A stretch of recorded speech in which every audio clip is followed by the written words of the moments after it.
Mheshimiwa Mwanasheria Mkuu wa Serikali atafuatana na Mheshimiwa Naibu Waziri. Mtoa hoja ajiandae.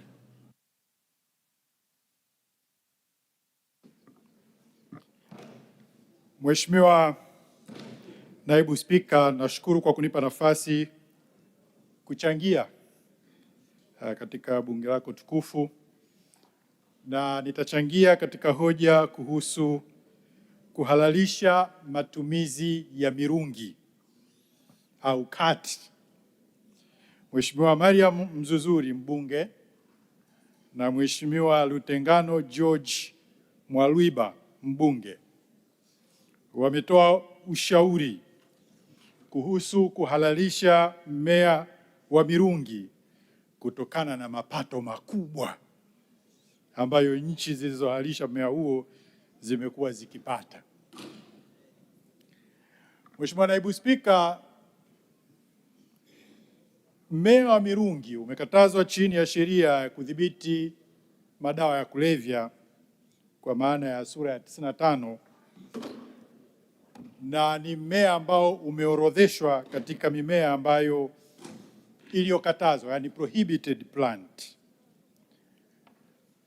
Mheshimiwa Naibu Spika na waheshimiwa wabunge, sababu kubwa ya kukataza mmea huu ni athari kubwa za kiafya na kiakili za muda mfupi na za muda mrefu kama ambavyo Mheshimiwa Mzuzuri mwenyewe amezitaja. Lakini niseme tu pia kwamba katazo hili limekuwepo pia katika ile sheria ya awali ya madawa ya kulevya kwa maana ya sheria namba 9. Isipokuwa tu inawezekana kwamba hakuona, kwa kuwa sheria hii tuliifanyia marekebisho kupitia muswada wa marekebisho ya sheria mbalimbali mwaka 2002, na kule kwenye jedwali la kwanza tukaweka mirungi au cat plant kwamba ni miongoni mwa mimea ambayo ni hatarishi na hairuhusiwi kwa matumizi ya mwanadamu. Lakini sambamba na hilo, tafiti mbalimbali zimefanyika duniani, kwa sababu ni jambo ambalo na jumuiya za kimataifa pia vile vile lililiona.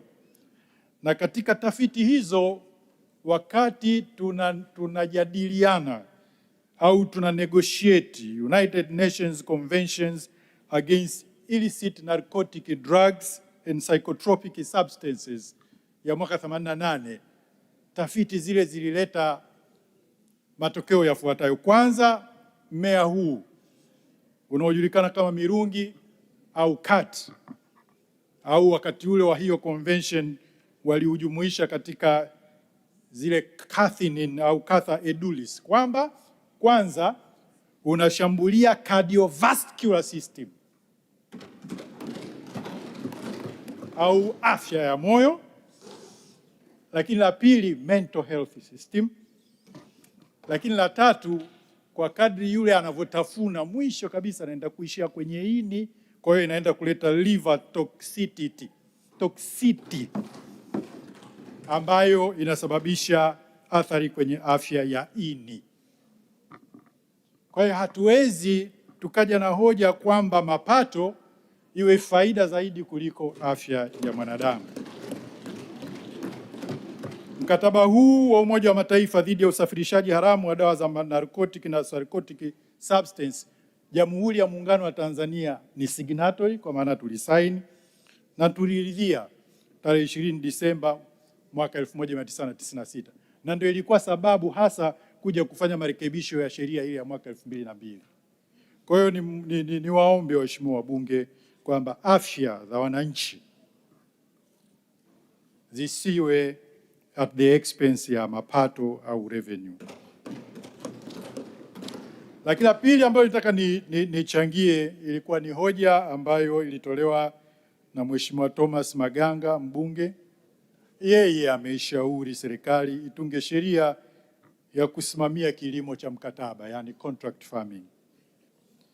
Serikali inatambua kuwa mfumo madhubuti wa kisheria kusimamia kilimo cha mkataba ni muhimu sana ili kulinda haki na maslahi ya wakulima na wadau wote katika mnyororo wa thamani.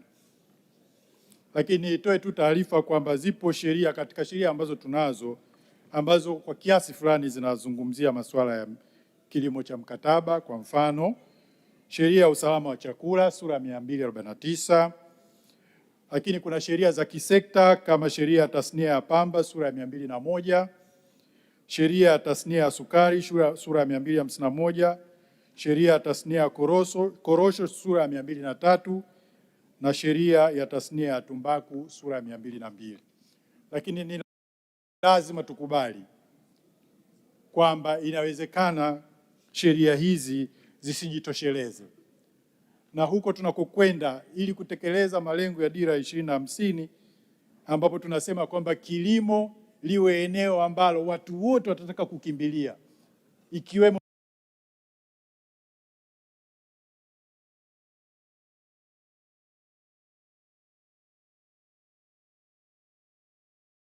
vijana.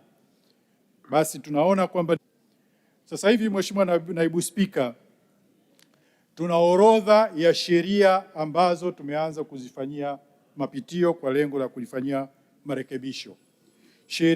Mifumo ya sheria za kilimo itafanyiwa mapitio na marekebisho mwaka wa fedha 2026/2027. Kwa hiyo pale tutakuwa tumekuja na majawabu kwamba sasa tunakuja na sheria mpya au mahsusi ya contract farming au tutakuwa tunafanya vinginevyo. Lakini hoja hii ni nzuri na tunamshukuru Mheshimiwa mbunge kwa kuileta, na tutaifanyia kazi kuona kama tunakuja na sheria mpya mahsusi ya contract farming. Mheshimiwa Naibu Spika, kwa heshima na taadhima, naomba kuunga mkono hoja. Asante sana Mheshimiwa Hamza Said Johari, Mwanasheria Mkuu.